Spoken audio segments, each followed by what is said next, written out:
Welcome to the Man Cave Podcast with Dan Casper. What's up, everybody? Welcome to this episode of the Man Cave Podcast, brought to you by our good friends from Hy-Vee and Toyson Ford. Also, shout out to Resonance Branding Company, the official swag provider of the Dan Casper Radio Show and the Man Cave Podcast. Get that link to the Swag Cave by checking out the podcast description. It's at the bottom there, and then you can check out the swag that's available over there.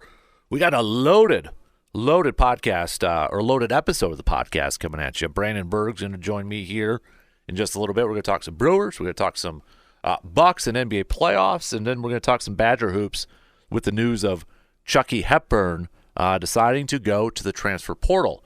But first, before we get to Brandon and such, I want to talk a little Packers because of their free agent signing yesterday.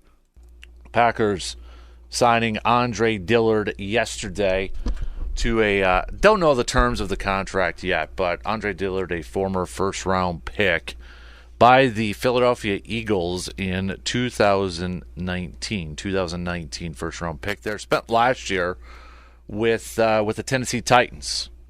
Tennessee Titans trying him out at left tackle over there.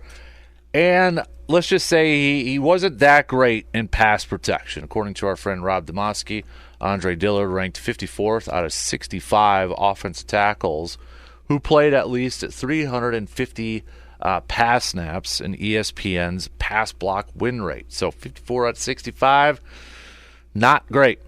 Only 7 tackles allowed more than Dillard's 13 sacks last season.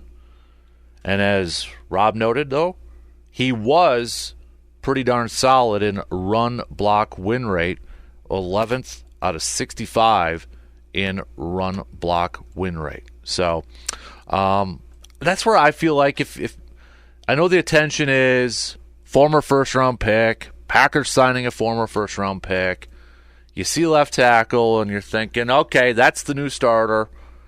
I'd back off that a little bit. I don't know if I guess for me, I wouldn't put him above Walker right now as a starting left tackle. Could it be a little competition over there? Perhaps. But I feel like maybe, when I look at, okay, he's a better run blocker right now than he is, and which is kind of weird because I was looking at his draft profile from 2019, and one of the things they said he had to get better at was actually run blocking. And, well, last year he was a better run blocker than he was as a pass blocker. But, I mean, if he's a better run blocker, could they potentially try him out at right tackle? I think there's an opportunity there. Then you can move Zach Tom to that center spot. Could he get an opportunity at guard? Eagles, a couple years ago, got him some time over there.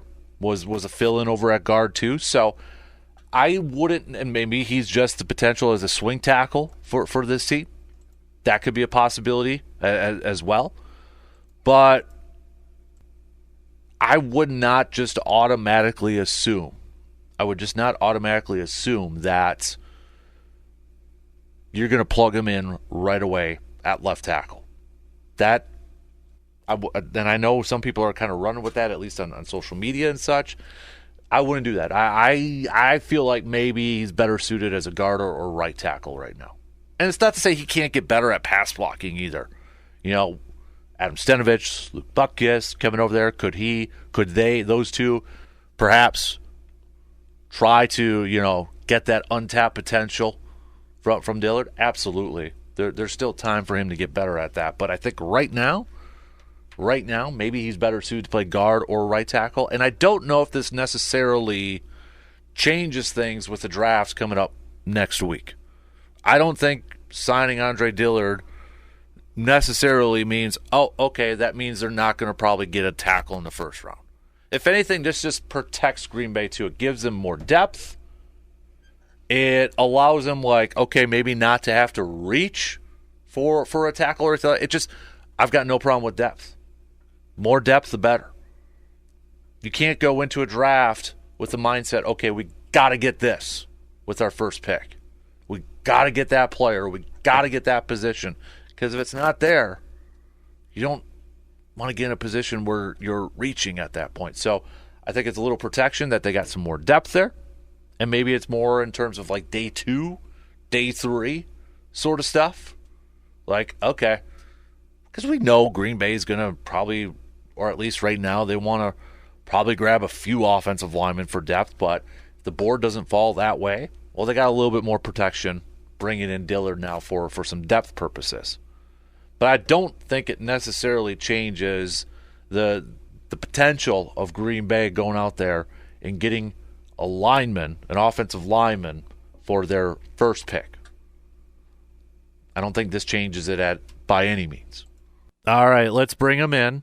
Brandon Berg now joining me. We're going to talk some Bucks and Brewers. First, let's start off with some Brewers chat. Brewers had the off day yesterday. They're back at it now with a 3-game series with the Cardinals and then the Pirates right after that. All road games here for the Crew. Brewers have been a better road team so far in the early parts of this season here. But that NL Central, still pretty darn tight up there. Milwaukee's 11-6. The Cubbies just a half game back. Pittsburgh's a game back. The Reds sitting at 500, 2.5 back. Cardinals 9-10, just 3 back, so they can make some jumps with this series potentially, or Brewers could really drop them down a little bit more. But I want to go back to that series with the Padres, and maybe specifically that final game there with that bullpen, how they performed. I mean, that play by Abner Uribe was pretty darn sweet over there too. But how, to describe this team so far, the word I keep coming back to, Brandon, is gritty. If you could describe this team in one word, what would it be? I think that's a pretty decent one there, because there's been several games where they've just kind of found a way to win. Yeah.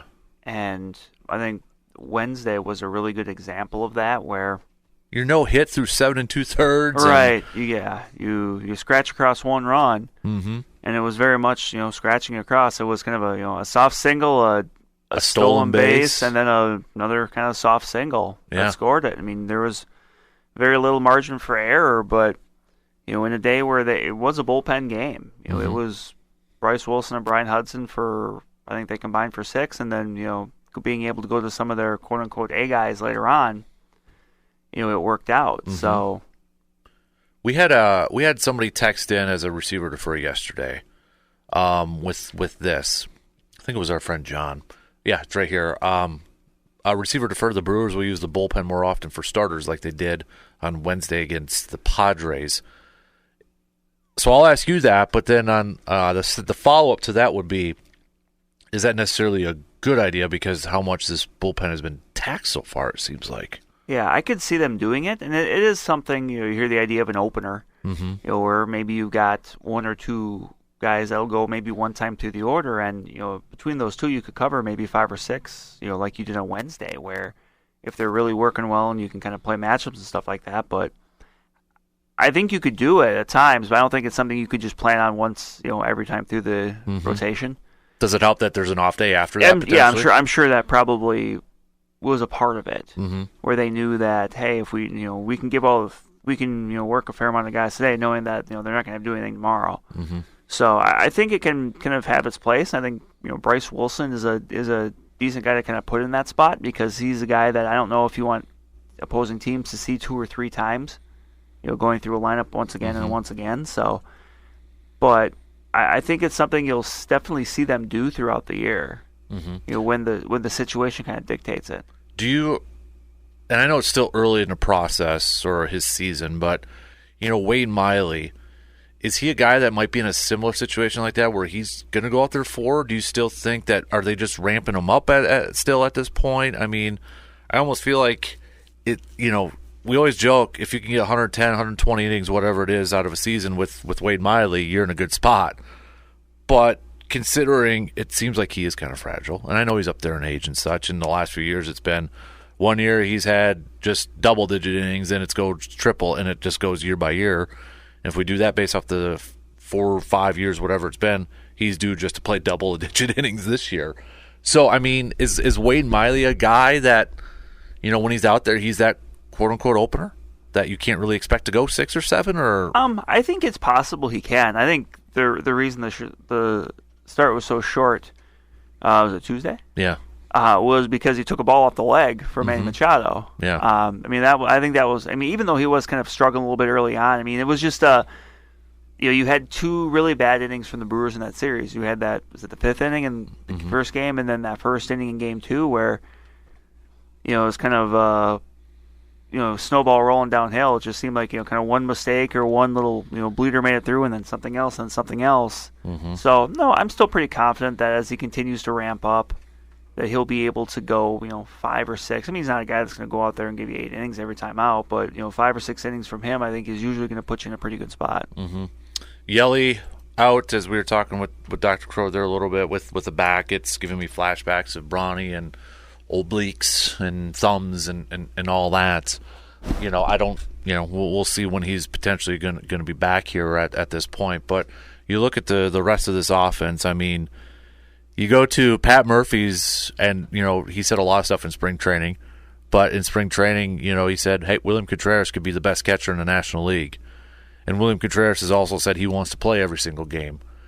He's making it pretty darn hard on Pat Murphy and the Brewers to give him a day off right now with his offense, isn't he? I mean, even just you want to put him at DH if you want to give him a day off at catching. I mean, this guy's off to an incredibly hot start at the plate. I mean, how rare is this for a catcher to be doing some of the stuff he's doing right now? It's pretty rare because when he was in Atlanta, he quickly got the moniker of being a really good offensive catcher. But when somebody says you're a really good offensive catcher, what they're kind of saying the loud part quiet is, your defense isn't great. But that's really turned around since he's come to Milwaukee. And you're right, at this point, he's someone that, if he catches 2 out of 3 games and he DHs the other, I mean, that's, especially right now, that's kind of, what the Brewers need. Because you kind of need all hands on deck, especially while Yelich is out. So, I mean, it's a little bit nicer early on because, looking at the schedule, you can kind of, maneuver it. And they've got, the next couple weeks, they've got, they'll play a week and then they'll have a day off or whatever. So you can kind of work it out, even though this is the start of another 2-game stretch for them. Right. But, there's times where you can kind of work that out. And, one of the sacrifices he kind of made when he came to Milwaukee with his offense is he cut down on his strikeouts at the expense of a little bit of power. But I think, seeing what he's been able to put up out of a slash, for a slash line, I think anyone would take that. I mean, he's really a hitter that goes to all fields and, a guy that's in the middle of everything they do. Speaking of a guy in his slash line, I saw this on MLB.com, and I'm sure you did too.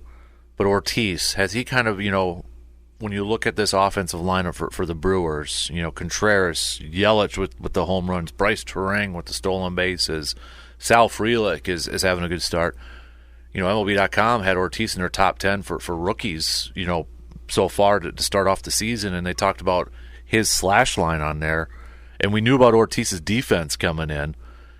Has Ortiz, in your opinion, maybe kind of been one of the more overlooked players in this offense just because, you got the Yelich getting, the home run balls, Contreras, Terang stealing those bases. Is Ortiz kind of getting overlooked for what he's been able to do on this team? I think so, because he is, as you said, everybody knew about the defense, but for him it was kind of how much would he hit. And I think I've been really impressed, especially with his patience. Someone that, he's getting starts, but it's not like he's out there every single day. It's been impressive to see how much he's been willing to kind of be patient and not try to do too much. And, you can see the talent there. He's not a big power hitter, but he's a guy that, can go line to line and take some walks, and he's got decent speed. So he's a guy that can play around the infield. So he's bringing a lot to the table right now. And I think the good thing, too, is you're not asking him to do too much. Right. Another guy I want to kind of talk, and you've talked about him a little bit here too.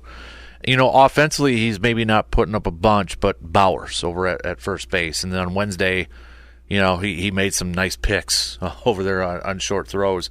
I mean, it feels like Hoskins, when he signed, it was offense. He got the knock for non-defense. Is Bowers that defensive first baseman for this Brewers team? I mean, you look at him, and I think they were even talking a little bit about it before. I think he was actually on the radio pregame interview a little bit there. But how would you assess what Bowers has done so far for this team? I would say it's been more on the defensive end than the offensive end, but he's had some good plays on defense at first, and when you're not hitting, that's what you got to do. You have to give your manager a reason to put you in the lineup. Mm-hmm. And his offense throughout his career, it's been very hit or miss. And he's a former top 100 prospect, a guy that was thought of to be that could be a everyday first baseman, and just offensively it hasn't clicked for him over the long term. But he's getting the opportunity here with the Brewers, and while the offense has been more miss than hit so far, the reason he's not riding the bench or worse is because he's been able to make some plays on defense, and that's needed because, as you said, Hoskins is he can play first base, but he's not going to play there every day. Mm-hmm. Especially coming off his injury from a year ago, and he's going to get that opportunity. Mm-hmm. I think he's going to get a little bit of time here to show he deserves to be at the major league level. And right now, after a bit of a slow start, Tyler Black is hitting pretty well down at AAA. So if this continues, that might put a little bit of pressure on him to get the offense going a little bit, because I think that Tyler Black might be the next guy where if they make a move to kind of try to get somebody else up, Mm-hmm. Maybe get a little more offense, it might be Tyler Black, and he can play first base, so that might be the move. Right. So that was my question. Would be, has he been getting more time at first base at AAA right now? It sounds like it's been mostly in the corner, so first and third base, but honestly, right now, the need might be a little bit more defensively at first base than third base, considering Oliver Dunn and Joey Ortiz, and even Sal Freely played there a little bit on Wednesday. I mean, that's an experiment they can always go back to, offensively. Or I'm sorry, once the outfield gets back, Garrett Mitchell and that to more full strength. Mm-hmm.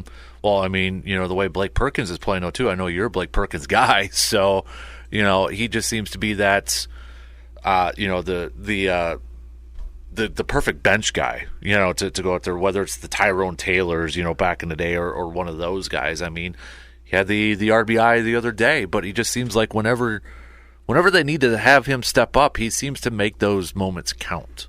Right. He's kind of the ideal backup outfielder. Mm-hmm. He's not the kind of guy you want to be playing starting 5 games a week, mm-hmm. but he's a really good defender. He can play all 3 outfield spots.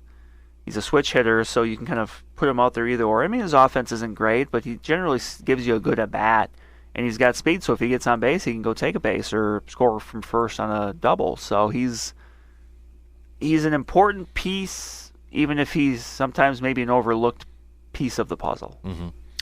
I'm going to put you in a spot here now, so I'm going to go back to that Wade Miley start. Was that a balk from Angel Hernandez? I will say this. I think of all the things we've seen Angel Hernandez call over the years, that was among the more plausible. Yeah. I mean, even when I watch it, I'm like, oh, I don't know. I go, but given it's Angel Hernandez and his reputation, he was and he was calling roughly 1 out of every 10 strikes wrong. Yeah. That was one where it's like, I mean, I don't know if it was, but you kind of grab on a curve when it comes to Angel Hernandez. Yeah. That, well, it wasn't great, but you know what? By his standards, maybe it wasn't too bad. So, I mean, the main argument was, did Wade kind of step forward first a little bit, right? Yeah. So, I mean, we could slow it down, but to make that call, it's at full speed. And the other thing, too, that's important with that is that's a home plate umpire making that call. That's not the first base umpire, who made no call, which means it was fine. Right. So, and ultimately, I think the only thing it cost Wade was pitches, because I think at that point it was already 4-0. But still, right. It was just, again, one of those things that when it's not a good inning, stuff just kind of doesn't, you don't get the benefit of the doubt, or you don't get a break here or there, and that just happens. Right. Angel Hernandez, man, has been kind of all over the place so far this year. Well, I mean, he's been kind of all over the place for a while, so. Right. I mean, obviously we talk a lot about that with NFL. Do they, discipline officials or anything like that? Do you know if baseball does that at all? I don't know. I know that with him, an issue, too, has been he hasn't been given many postseason games, which is generally seen as a reward for the best officials. Right. And that's something it's been a big point of contention for him. It's like, well, it's not really it's not a discipline, but it's like you don't get dessert. You're like, okay, hey, you don't get the cheesecake or you don't get the that. cookie. Yeah.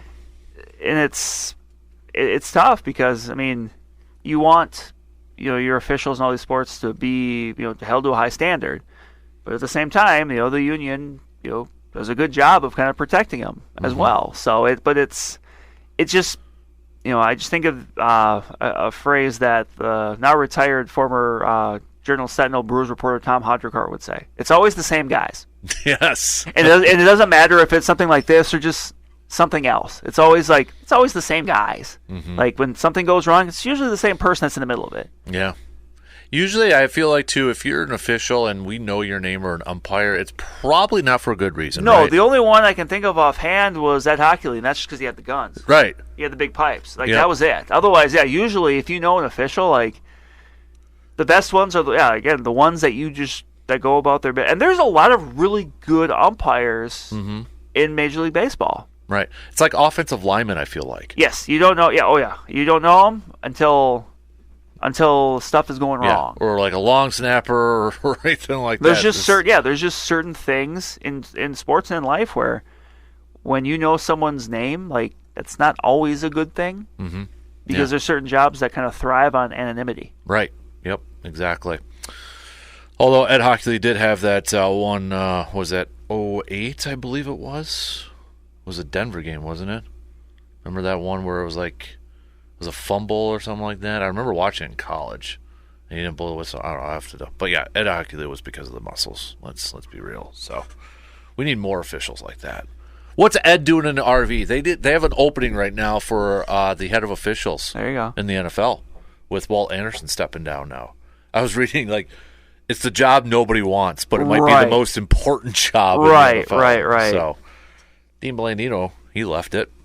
He's probably making more money going on right, TV. You've got so many of these guys that are probably, if you can get a TV gig where you just, chime in on a ruling. Yeah, someone, hey, we need your opinion on this. Oh, I agree, or oh, I disagree, and then if you're wrong, nobody really says anything about it. So it's one of those jobs that probably it's really darn important, but nobody wants it. So Ed, he can do it from his RV, right? Get some computer screens up and TV screens and something like that. You should have the mobile command center. Yeah, exactly.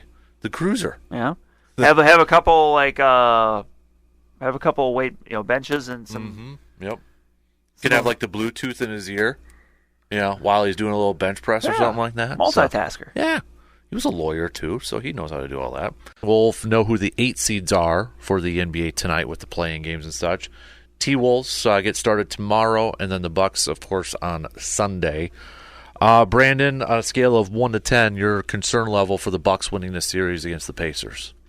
I would say it's pretty high, but I don't honestly and maybe I'm kind of walking a solo path here. I'm not as concerned as I was last year because I remember last year when they played Miami, I was on high alert. I don't like this. Maybe it was because it was the 1-8, and that's just the one you don't want to ever lose. Right. But it's still pretty high. I would still say a 5 or a 6. Yeah. But it's not like I'm just I'm not just kind of thinking, well, they won't even win a game, that kind of thing. The thing that is giving me a little bit of pause in terms of where and I don't know if it's my homerism, but we haven't seen these two teams play since January 3rd, and a lot has transpired since then too, right? At that time, though, I know we talked about it was we don't want to face Indiana in the postseason. That was the talk then. Because Indiana won, was it 4 to 5? Yeah. Yeah, 4 to 5 matchups against the Bucks. Yeah, and it was high-scoring offense. The defense sucked for the Bucks there. Defense has gotten a little bit better since Doc Rivers came here, but now you factor in the Giannis part where he was putting up ridiculous numbers against Indiana. He was averaging over 40 points per game there. But I just... if this was same scenario as it was a few months ago, I'd be like, oh, yeah, we're screwed, sort of thing. But I feel like the Bucks can win without Giannis. Maybe Giannis missing a couple games. It's just, will they? It's just, yes. Does that make sense? No, I get it. I think, for one, Damian Lillard should be used to being kind of in this spot, right? Having to be the go-to guy. So I think they're a little bit better set up there than maybe last year, because this is why you bring in Dame, right? Exactly, you bring him in because if you have an injury, he's still someone that for a couple games can just take over. You hope that Chris Middleton can kind of elevate it a little bit. Just show. You don't have to be, who you were 3 years ago for a full series, but if each of these guys can kind of be that for a couple games, and I feel like this team so often, and especially I think it's going to be true in this series, goes however Bobby Portis goes. Because Bobby Portis has played really well, and he's also really struggled at times. Yes. It's been kind of a bit back and forth. Mm-hmm. And even even if he's not starting, that doesn't matter. Like if you're the first guy off the bench, you're still going to be playing a bunch of time. Right. So to me, that's kind of who I'm looking for in this series. Like if you just showed me his lines from this series, I think you would probably be able to figure out pretty well if they won it or not. Mm-hmm. If you're Doc Rivers, are you telling Patrick Beverley you stick on Tyrese Halliburton the whole time? Be an irritant. Mm-hmm. Do everything you can, because that's where it starts for Indiana. Mm-hmm. It starts with Tyrese Halliburton. Mm-hmm. You have to try to find a way. It was a bit like last year how Jimmy Butler was just 100% that facilitator, and the Bucks had no answer, and Mike Budenholzer really didn't have a response outside of, well, Drew Holiday, go guard him. Right. And that just wasn't a good matchup for Drew Holiday. Drew Holiday's a great defensive player, but that just, Jimmy Butler's a bigger player. He was able to kind of bully him a little bit. Mm-hmm. And obviously Halliburton's a much different player than that, but still incredibly talented. So you have to find a way to slow down what they do and what they want to do, which is get the ball to Tyrese Halliburton and go. Mm-hmm. Like they're an up-tempo. They want to run. Transition style offense. Right. Yeah. Yeah, and that's the other part there too, is like kind of with the Drew Holiday thing where, in the previous years, we kind of threw out the question like, okay, does Drew Holiday sometime his offense suffer because he spends so much time defensively? Well, Dame isn't at the level defensively as Drew Holiday is, so it's like, don't waste any more energy maybe on the defensive end trying to stay with Halliburton. We need you on the offensive side of things right now. Right, yeah. Throw some other – there's a few guys on this team. That's kind of why the Bucks got him. Was like, we need you to be a defensive first guy. Mm-hmm. Be it him or Jay Crowder or whoever. And obviously they're different. They're not all going to maybe take that opportunity to guard Halliburton, but like that's why they got him. Right. Like it's your job. That's your job to just slow him down. I'm not saying stop him, but just slow him down, get him frustrated. Like that's not an easy task, but that's the goal. It's kind of like PJ Tucker too when they won the championship. Right. That type of role over there. So, I feel like they could do it. I feel like, okay, Dame's got to have a Dame night.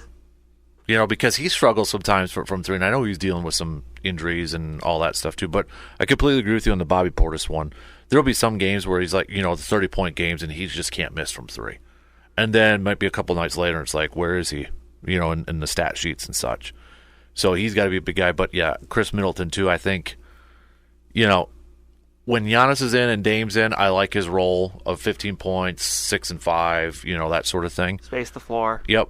Now he's got to... You got to ratchet it up a little bit. Yep. That 20-point per game or something like that. He's got to be the second offensive option right now. And I don't know what to make of Brook Lopez right now either. Like, again, when it was like those last couple weeks, he'd have great starts from 3-point line, right? Was it the Boston game? He was like 5 for 5 right away, like first quarter or something like that. And then nothing in the second half. It's like I don't know what the plan is. I feel like this is the final season of Brook Lopez in Milwaukee, to be honest with you. Yeah, especially if the Bucks lose early. I think next year is going to be Giannis, Dame, and a bunch of younger guys. Because I think then at that point, like, obviously Dame was the big addition, but you could really make a case they didn't make a ton of big subtractions. Grayson Allen going out, in the trade, and like a couple other smaller things, but like nothing where it was like, oh, this is different. Obviously Drew Holiday being the one, but you kind of brought one in and took one out, so it's a little bit different. This, I think, you're right. If that's the case, I think those two are really the only two that you're looking at and saying, okay, they're.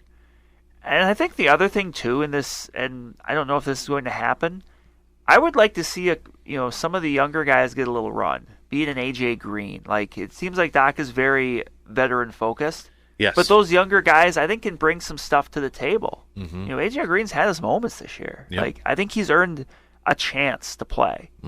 Yeah, especially from three. Right. Right. I think he's earned an opportunity to kind of be. He might be the 8th or 9th player. But still, like to go out there and give you a good 5 or 10 minutes, and see what he can do. Bring a little juice to what is a pretty veteran team. It's kind of interesting, Grayson, his first year with the Suns, he got a new deal. He did. Drew Holiday got a new deal with Boston. So those players are making a good impact on their new teams. Yep. Speaking of the Suns, they got the Timberwolves. Timberwolves, in that fight for the first end up getting the 3, and then they get the Suns over there. So, I mean, if you had to pick which team you're more confident to win their series as a 3 seed, T-Wolves or Bucks, who are you rolling with? I still might go Bucks. Yeah. And it's not so much about the Timberwolves as it is the Suns. Mm-hmm. That Suns team is really scary to me. I mean, you got superstars on there, right? You got KD, you got Booker. Yes, and I think the T-Wolves obviously got a little bit of taste of success last year winning the play-in game and battling the Nuggets pretty hard. Mm-hmm. Like, they gave them a series. But I don't know. Like, I think that, I could see, let's put it this way, if there's a lower seeded team in the West that could make a run, to me it might be the Suns. Yeah. I would agree with that. When you look at that talent, I just think, by now, you got Durant really settled in there. Like, I think the Suns are in a decent spot. Not so much because of that they're playing the Timberwolves, but just because of who they are. A lot more experience. I don't know if that will really matter at this point, with the playoffs. But, I mean, Booker's been to a finals, we know. Yes. With the Bucks, KD's won. Frank Vogel's won a championship as a head coach. Minnesota still fairly young with a lot of an ascending team. Right. But you're right. Like, just one of those things in the NBA where it's like you kind of have to win. You usually don't see too many teams that come out of nowhere. Mm-hmm. Like, it's almost like there's an incremental growth. Right. So, I think there's some good matchups in this postseason, though. There are. Some, intriguing ones out there. I'm really interested in Boston, or in Philly and New York. Yeah. I was, that first half, I'm like, of that Philly and Miami game, I'm like, okay, if Miami pulls this out, Boston is still going to have to play Philly, because I thought Philly would win the next game there, but now you got the Knicks and Philly, which, Knicks got a ton of confidence going right now. Yes, they do, but that's, Philly's healthy. I mean, if Joel Embiid plays all year, that's not a 7 seed. Exactly. Let's take a quick break, and we're going to talk some Badgers and make some picks after these quick words. We're getting set for another busy travel season, vacations, taking our kids to all their games and activities, and you need a proper vehicle to get you to where you're going, and safely. That's where Toyson Ford can help you. Toyson Ford will go the extra mile to provide you with compelling options for new and used car shopping. They will gladly work with you on financing no matter what your budget may be. They're committed to giving drivers across the Chippewa Valley the best in customer service. Check them out for yourself. Visit Toyson Ford in Chippewa Falls today and check out their website, toysonford.net. Perks. I love Perks. You love Perks. We all love Perks. And one of the best perks you can find in the Chippewa Valley is Hy-Vee Perks. Hy-Vee Perks is a free and easy program for Hy-Vee shoppers. Access exclusive Perks prices, earn discounts on gas when you purchase designated products at Hy-Vee, and save more with exclusive deals, offers, and rewards. The best part, it's free to join. Not a part of Hy-Vee Perks yet? No worries. Just stop by Hy-Vee in Eau Claire to sign up. Start taking advantage of the best shopping deals in the Chippewa Valley right now with Hy-Vee and Hy-Vee Perks. News yesterday that I think kind of maybe caught some people off guard here a little bit. Chucky Hepburn announcing that he will be entering the transfer portal for his final season, will not be returning back to the Badgers. It was also revealed yesterday that A.J. Storr will be going to Kansas, so I don't know if Kansas upped their NIL offer or AJ couldn't find anything more than $750,000 or couldn't find his $1 million that apparently he was looking for. So, but nonetheless, I'd mentioned in the first hour, Jim Polzine had a great article up about it and talking about it. And if you have a chance to read it, go do it, because, as he said, he thought for sure Chucky Hepburn was coming back, and he kind of used the Illinois game, the Howard Moore, when he was returned, and, some of the quotes from Hepburn. I mean, he's got a Badger tattoo and everything on there, so it felt like he was Badger through and through. So I think this is where it kind of caught some people off guard, and now it's like, as he was saying, maybe kind of have to look at the dollars and cents. Did Chucky perhaps maybe get some potential offers out there a little bit for NIL money? And the thing too is, like, when you hear that, it's like, he because I'm sure there was some back channel way he got it because he was still on the team. Like, it's not, it's not like he went in the portal and then suddenly got this. Like, that's, that from the way people are making it sound anyway, that's not the case. Right. And you're right. It's different. Like, between the Hepburn and the Storr ones. AJ Storr's been at a different school like every year of his high school and college career. So that's just it's not, that wasn't too surprising. Right. You said for all the reasons with Hepburn, like that was a little surprising. Mm-hmm. And so my question, Brandon, now is college athletics almost turning into Major League Baseball? Whereas, like, I almost feel like there's some universities, maybe like Wisconsin, where they're the, quote, smaller market team, where maybe they don't have a big enough, but, I mean, because the question I would like to know is, if Wisconsin had $1 million to give to AJ Storr, is AJ Storr staying at Wisconsin? That's a good question. Or is it like all, premier program sort of thing? Yeah. I think the hard part about this, and we may never know, is it's tough to gauge one against another when we don't know the financials. Mm-hmm. That we don't know that. We just know he went somewhere else, and we believe that's what it was for, and there's some rumors about what it could be, but we don't know. Yeah. When in the pros, when someone goes from one team to another, you can specifically say, hey, they're getting paid this. Yeah. Yep. So, and I'm also kind of wondering if there's still so much, obviously right now with the way, college sports is going to be and how it's going to change. I don't think this is the final form of what it looks like. But I'm kind of curious how this is going to work as far as, it's one thing when it's a guy that's going to be a future NBA player. And even someone like AJ Storr who has potential pro prospects. I don't think anyone's expecting that Chucky Hepburn's going to be playing in the NBA one day. Right. So in a spot like this, where if it is financial and he understands, like, hey, I've got 1 year where I'm going to be playing basketball, do I cash in now to get myself, something significant, knowing that after this, kind of the ride's over. Unless he ends up going to play overseas, which is possible. But even yesterday, I think Sam Decker on Twitter did a good job of kind of explaining overseas basketball, because how much players can make. Or I think he makes a couple million, but he's also a high profile person. There's some guys that go over there, they don't make a lot. Mm-hmm. So are we going to see kind of a market where these players that are solid to good but not great, that aren't necessarily looking at the next level, try to kind of get what they can for that that last year now, while it's there, while someone's offering you something, you take it, because after this it's done, and you kind of have to and likely you're going to have to quote unquote join the real world.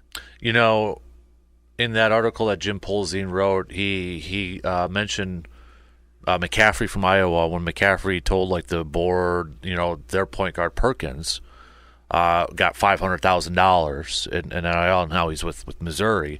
And Polzin was trying to maybe kind of use that as a comparison. He's like, if Hepburn's better than Perkins, is not by much, so kind of a similar player comp. So maybe there's, I don't know if that's what you were referring to with the money wise. Yeah. Like, was it $500K? Was it? But let's put it this way: I feel like for him to make a move like this, it has to be. Mm-hmm. And my thinking too is, and I will give him credit.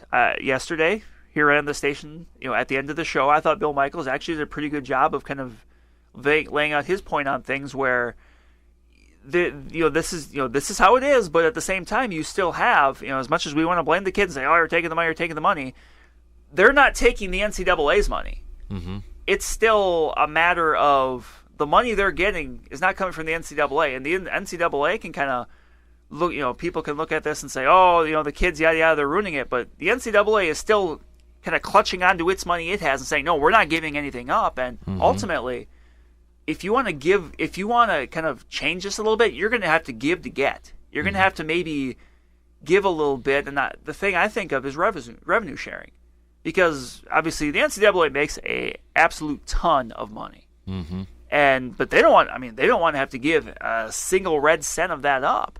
Is there a world where they go to the bargaining table and say, look, we will take some of this massive money we're making and put that towards making sure these athletes are compensated, but in return you give something up. Maybe it's not being able to transfer every year, that kind of thing. Because essentially right now you just have, people say it's pro sports. It's not. It's actually in some ways worse, because in pro sports you're signing longer term deals, and you're actually signing contracts to say, unless a team cuts you, you get traded or whatever, like you're going to be with this team. Whereas essentially now in the current form, and again I think it's going to change at some point, all these players are essentially just playing on a series of one-year deals. Right. Because after 1 year, you can go somewhere, play really well, up your stock, and then cash out, go somewhere else. And that's part of where I'm going with this baseball, because, there's rumors that Arkansas, what's one of their biggest alumni is Jerry Jones from the Dallas Cowboys. And there's the rumors, Tyson Chicken family. Yeah.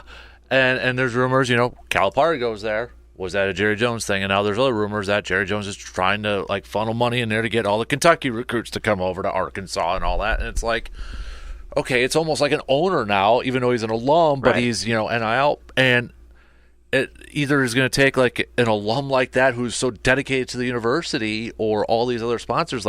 That's where I keep going to, is this an MLB sort of thing where there's no salary cap? Right. And some of the universities are kind of like Wisconsin, be like, to use it in a comparison with the Brewers, okay, they can develop players and have these younger players and all that. But at the same time, it's also Wisconsin, they used to do that. But can you even do that anymore? Because now you got to be careful with the kid. If he wants to play right away, is he willing to move on maybe to a lower level college, but he gets to play?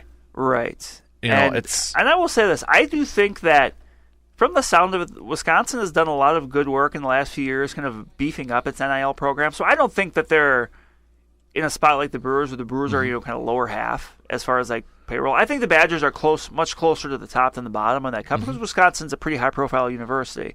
But you got to split that between football and basketball. Right? Yeah, you've got a lot of kind of things you're working with there. So this is just these few years to me are going to be so fascinating, because I think a lot is going to change before we kind of get to more of what this is going to be. And the example I will use, and I'm kind of dreading using it because I don't know a lot about it, but I can't think of another way to describe it, is it reminds me a bit of a Pokemon, where Pokemon change. And I don't know much about Pokemon, but I know there's different forms of something before it gets to its final version. Yeah, I only know that too because Hudson had 5 different versions of Charizard or something like that. Yeah, so you're kind of going through this process of it's kind of metamorphosizing, where eventually we're going to get to the other side.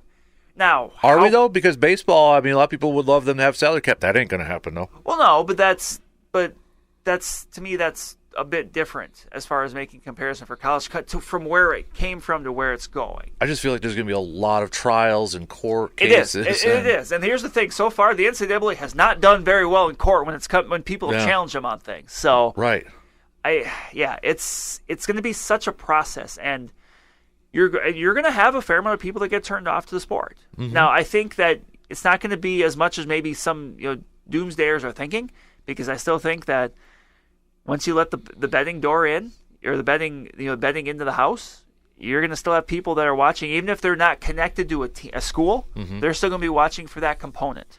Do you see a scenario where a lot of some universities, we think of them like that's a basketball school, Duke, right? That sort of stuff.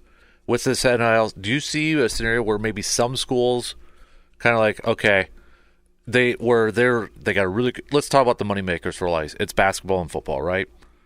Where maybe they're really good in both, but because of the money, it kind of shifts a little bit more to that one sport. Because I was thinking Wisconsin. Where's most of that money going to go to? I would think football, probably, right? Players, NIL money. And it's going to get tougher now with Oregon, USC, UCLA, those schools. Oregon's got a pretty good Nike connection over there for crying out loud. Obviously, UCLA and USC have some pretty potent backers being in the California. Right, exactly. So could you see a scenario where some of those schools, let's say, Alabama, for instance, who had really last couple of years for basketball, but just for example, I'm trying to think of 2 teams, or Florida back in the day or something like that, where it almost shifts because some of that money is getting directed more towards one program. Could be. At that. Yeah, and then that could be. If you had to focus your energy on one team, Duke, it's going to be basketball, right? No offense to football. Some schools that's easier than others. But schools like in Alabama that just made the Final Four, their basketball program in recent year with Nate Oates has been really good. But in Alabama, it's football. It's just that simple. Right. And that's where I look at Wisconsin. It's football, basketball almost seems like it's kind of in the middle a little bit. The last few years, I would especially there's been some good football, but there's been some obviously very successful basketball. Basketball was closer to a national title than football's been. Right. In the last decade. And I'm just like, could we see that trend? Like, ideally, you'd like it split even, but can it be? Right, because your biggest money makers, you want to make sure that's the best product. Yeah, and then you look at a school like Wisconsin, and you've got volleyball. Yeah, which that's a sport that is growing, and that's been arguably their most successful sport. Like, you have to make sure you're kind of taking care of business there. And I was going to say the other one's hockey, especially women's hockey. Right. Like, you've got to kind of make sure you're taking care of business there. You can't overlook those athletes, because those athletes are, they're taking Wisconsin to a prominence at a national level, right? Because of what they're able to do in relative to their sport. You ever see the movie Blue Chips? Not in a long time. Nick Nolte. Yeah, Nick Nolte. I've been seeing a lot of those clips in that, and I love that movie, Shaq and Penny. I just love the story. That's how those two met, too. And all that, Shaq and Penny are in there. You kind of go through that movie now, and you look at today's college world, and you're like, dang, like, Blue Chips isn't made today because athletes are getting money now. Right? Well, it's kind of like, I don't know if you can necessarily make Major League now, because someone might try to make Rachel Phelps to be the hero. Right. Exactly. Yeah. It's like, it's so weird to think about. And I know if anybody knows Blue Chips, like, well, there was point shaving. I get that, but I'm talking about, just the basis of paying the team. Right. Yeah. And I'm just going Nick Nolte's final presser at the end where he's like calling out the boosters and how much money do we give them? And I'm like, that's kind of like today now, though. It's that sort of thing. Right. So. It's kind of one of those things where it's not going to go back to where it was. You can't put the toothpaste back in the tube. Yeah. But I think you can still find it. You can still find a spot where, because let's put it this way, I think largely fans are fine with college athletes getting something, getting some money, getting paid. Especially if you're a high-profile player, it's just a matter of what does that look like. There's a difference between, maybe getting a cut, a little bit more of a cut of from what a certain sport brings in from the NCAA versus kind of the Wild West. And that's where we are right now. It's not going to be the Wild West wasn't the Wild West forever, but it was for a period of time, and that's where we are right now. Thanks to Wyatt Earp and Doc Holliday for cleaning up the streets. I'll be your Huckleberry. Thank you. That's a debate for another day. That is. We are on different sides of that equation. Kind of. But yeah. It's like one of those, if you could just combine some of those two movies into one, I think it could have been epic. Right, but that's it. Like, I still think we're going to get to a point with, like, NIL where, in some ways, there are contracts where they're going to require students to stay at a school for a certain period of time. That seems to be the main thought for a lot of people. Because, the boosters at one point will say, look, we'll give you a decent chunk of coin, but we need to make sure that you're committing to us, too. And then I think it truly becomes like pro contracts, because then you are locked in. Then it's not just you're not going just year to year. Can I throw a really wild scenario that probably would be challenged in court, but because it's big in college? If a team wants to hire a coach, what do they got to do? There's a buyout. Could you see that with? Maybe. There's a buyout with that? Maybe. I mean, because you don't hear that. That's not a thing in the pros, Yeah. But you hear about the Calipari thing that. Why wasn't, Kentucky, I mean, you got to pay them out, but then there's like these other when they're trying to find a coach, so-and-so had a huge buyout part of it. To me, college football is always one year. Like, like last year, it was like Texas A&M can't fire Jimbo Fisher because he had like a ridiculous buyout, but they did. Yeah. Because in part because the boosters raised enough money to say, hey, we need to get rid of this guy, even though we just paid him a few years ago to come here. Right. So, in this case, the AJ Storr thing was going on for a while. Like, okay. You want to talk to him, it's illegal right now, but okay, we'll make it legal. But then if you want him, you got to pay Wisconsin a buyout or something like that. Right. That sort of thing. Or if that athlete's going to leave, they've got to pay a buyout back to the NIL or something like that. Yeah. It might be. Yeah. It might be. And in that sense, I can still see that, too, being challenged in court a lot. Right. Right. I'm glad we're not decision makers in this thing. We have ideas how to fix it, but... We do. We've thrown them out here, but it's a tough spot to be in. Uh-huh. But do you think it's just one of those scenarios where they opened up that can and it just kind of got out of control a little bit? Yes, I think they'd opened it up, and either they weren't anticipating what would happen, or they just decided to be lazy or unproactive about it. And you can't put a flex seal on there. Right. You can't just... dang it, I need that... Or that... I just need that... whatever his name... Phil Swift. Yeah. Just throwing the duct tape with the Flex Seal on the side of the boat. Yep. And that baby is sealed tight. Well, this is not. It's wide open. It's going to be wide open for a few years. Like I said, I don't blame people if it's going to turn them off for a while, because it's harder to get connected with some of these teams that you cheer for when just every year it's going to be kind of almost a bit of a random set of, okay, who's here this year? Yeah. It's hard to get connected. I mean, well, we talked about it at the Badger season. Like, it's like you hated having this mindset of like, gosh, I hope AJ Storr comes back. I hope we get to see him in Blackwell. Get to play another, play. Right, and that's just going to be hate having for that. At least right now. Again, I don't think it's going to be forever, but for just right now, you're not, that's kind of the mindset you have to take. And well, even look at football. Nick Evers leaving. Yeah. He's going to be on his third college now. Yep. And on that one, I understood that from I don't think that was necessarily an NIL thing. No, that was it's Tyler Van Dyke and Brandon Locke, which, by the way, Nick Evers was a quarterback for the Badgers football team. High profile coming out of high school. He came in last year, and from reports, it just took him a little while to learn the playbook. But he was in a much better spot this year. But you got Brandon Locke and Tyler Van Dyke fighting for the starting job. They just brought in Maber Medoyer, who is a high-profile quarterback recruit. It feels like he's kind of the guy in waiting. Maybe next year he's got that job, or he's competing with Locke for that job. I feel like to be a college quarterback prospect, it's got to be unless you're like a Manning. Right. Where you're going to get a shot. You might be hopping around. Yeah. Like, I almost feel because you look at this and how many college teams recruit all these quarterbacks to come in, and you're just like, dang, Yeah, even if you say you bring in like one a year, and it just kind of, so that way you don't have too many classes that are heavy, but like, if you're getting like your sophomore year and you haven't played yet. Yeah. Well, look at Miles Burkett for Wisconsin, was a Wisconsin guy. Yeah, Miles Burkett, But... Oh, I got a feeling we'll be talking about this more. I'm sure we will throughout the years. I'm sure and such. we will. So, are you at this point in time, Brandon? Because again, I won't be able to talk to you. Next Friday, we'll be talking about the first round. Do you think the Vikings straight up? Yes. Okay. My prediction, and I will put it on worldwide airwaves right now. I'm going to say that they trade up to number 5 and get J.J. McCarthy. Number 5 to because the Chargers. I think number 1. I think obviously Caleb Williams number 1. I think Jaden Daniels number 2. I don't think the Patriots trade out of 3. I think they take Drake May. Number 4. I don't think Arizona trades because they actually have a lot of top 100 picks. They got like 5 or 6 of them. At some point, you just got to draft people. And so I think they stick and take Marvin Harrison Jr. Because they just want the best guy. And I think the Chargers at 5.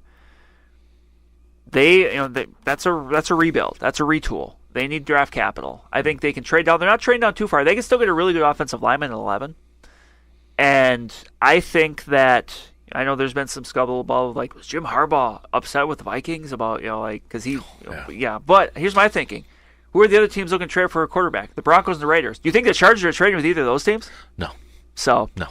I'm going to make, and I'm not saying this is my favorite outcome because I would prefer Drake May over J.J. McCarthy. But I think in that scenario they trade up. They don't have to trade anything in the future. They trade the 11 to 23, and maybe there's some day 3 exchanges. But I think that's ultimately what happens. I think if you are any of these quarterbacks, and I will say this, you're hoping Minnesota trades up because I feel like that's the best situation for a quarterback to go in. Ian Rappaport had said that. I think Could within be. the last, someone had asked him something about that, and I would agree. I think Minnesota's the best spot for a young quarterback to drop into because of the weapons around you and the coaching staff and yada yada. But yeah, I think you want a team to come up and get you. Like if I'm Drake May, I'm a little nervous going to New England because you ain't got nothing there right now as far as people around you. And if you have to play as a rookie, it could be rough when you're no offense to the the receivers and the tight end and the running backs they have there, but you can't compare it to Minnesota right now. No. You can't even compare it to Chicago. No. I would say those are easily 2 of the top ones over there. Washington, I know they got a couple of Maybe they got too, Terry but McLaurin. They've got some, but I would still put the Vikings and the Bears ahead of them. I would agree, 100%. I absolutely would agree. So, and that would mean trading both there. I think the price to move up from 11 to 5 would probably be 11 and 23. And 5 in the Chargers, I take that. Right, you move down like from there. You're moving down 6 spots. And again, I think they're going to be emphasizing the offensive line. Yep. And I think you could, you're not getting a Joe Alt, right? But there's still a lot of those top 15-ish offensive linemen that you could get, and then you have that extra first rounder to. It's a deep offensive line draft. Right. Heck, maybe even double up if you want to. Well, and I just saw this too. A lot of people say it's a deep wide receiver offensive line. What are two of the biggest needs for the Chargers? Yeah. Offensive line and wide receiver. There you go. So I just to me that makes sense. Mm-hmm. I would agree. So there's your prediction, part of our picks and predicts. Prediction. Right? So picks and predicts brought to you by the Elbow Room. You're looking for somewhere to catch some of the games this weekend, or maybe even catch the draft next week. Elbow Room while having a draft. There you go. There you go. Draft in the draft. Yep. Elbow Room, located right next to the Banbury Place. Don't forget, they also have trivias now on Wednesdays. So, Brandon, let's first start up with. I thought we had a report here, but no, nothing too big. Let's start off Brewers, Cardinals. How many wins for the Brewers this season? Season? Ooh. This series, Freddie Peralta on the mound tonight. I'm going to go they take 2 or 3. Okay. The Brewers are continuing a really crazy start to the year in that they haven't faced a left-handed starting pitcher since opening day. Wow. And they won't miss series either. All righties for the Cardinals. Okay. We've talked over the years about the Brewers' struggles against lefties sometimes, but I think the Brewers take 2 or 3 here. Mm-hmm. I'll go 2 or 3 as well. Friday and Sunday they win. D.L. Hall, it's going to be up and down, I think. Yeah, I think he's just going to be someone you kind of have to hang with. Mm-hmm. I think it's going to get better. It's just taking time. For him, it's all about the off-speed pitch because his fastball is getting hit right now. But if he throws those off-speed pitches for strikes more consistently, he'll be fine. Mm-hmm. Let's go to the NBA tonight. Who wins the final play-in games? I'm going to go with the Heat. Even without Butler? Even without Butler? Okay. Who's in the West? I forget. That would be the Kings and Pelicans. And no Zion. I'm going to go with the Kings. Yeah, Light the beam. I'm going to go. I think I'm going to go the same. Even without Jimmy, I think I'll go Heat. I still think they're enough. Yep. It's going to be a lot of Tyler Hero now. A lot of Bam. And Bam Adebayo. So, yeah, I'll go the same. Bucks win. Game 1? Yes. For some reason, I think they're going to. I think they split the first 2, though. So, yeah. I'm going to say Bucks in 6. Weird. Have I heard that not before? for the memes, but no. I mean, it's going to go 6 or 7. Okay. It's going to be a series. Like I'm not discounting Indiana. I think the Bucks find a way. Do they get to the Eastern Conference Finals? Yes. I think they lose in the Eastern Conference Finals at Boston. Ooh. Okay, because if they were to win, they would play the 3 seed potential. Or is it the 2 seed? The Knicks? They would play either the Knicks or the Sixers. I'm going to say they play the Sixers. And okay. Do they still do it that way? Yeah, it's still. I think they're still bracketed. Okay. They don't go. I don't think they go top. Okay. I don't think so. Got it. Timberwolves. Do they win Game 1? How far do they go? I say they win Game 1, but I think they lose. I'm going to take the Suns in 7. Ooh. I'm pulling for the T-Wolves. I want to see them make a nice run. I think that'd be awesome. They just played, too, this past weekend, didn't right. they? Yeah. I hate to say this, too, but I think the Suns win that series. I'm going to say in 7. Yeah, 6 or 7, I think that goes. Yeah, I hate to say it, but yeah, and that's not Wisconsin, Minnesota. No, I would like to see the T-Wolves make a run. Yep. So, I agree with you. All right, so I've got Boston taking on Denver in the finals. I really want to do something different because that's like the obvious one. Yeah, I do too, but it's tough to avoid. Like, I think let's put it this way. I think there's a better chance that Boston versus Denver of the field. I'll just take the field. But Boston's really good, but I don't think they're unbeatable. Like I could see a world where the Bucks beat them. Ooh. It would take a lot. They'd have to have the same type of game like they did that last one over there. I think it's possible. It's possible. It's just, do you have confidence in it though? Right. It's possible. Mm-hmm. Is it probable? Anything is possible according to KG. Throwing that out there. So, all right, we shall see. Yep. That's Picks and Predicts, brought to you by, again, the Elbow Room. And that is going to do it for us on this episode of the Man Cave Podcast, brought to you by Hy-Vee and Toyson Ford. As always, don't forget to follow and subscribe to the podcast wherever you listen to your podcasts.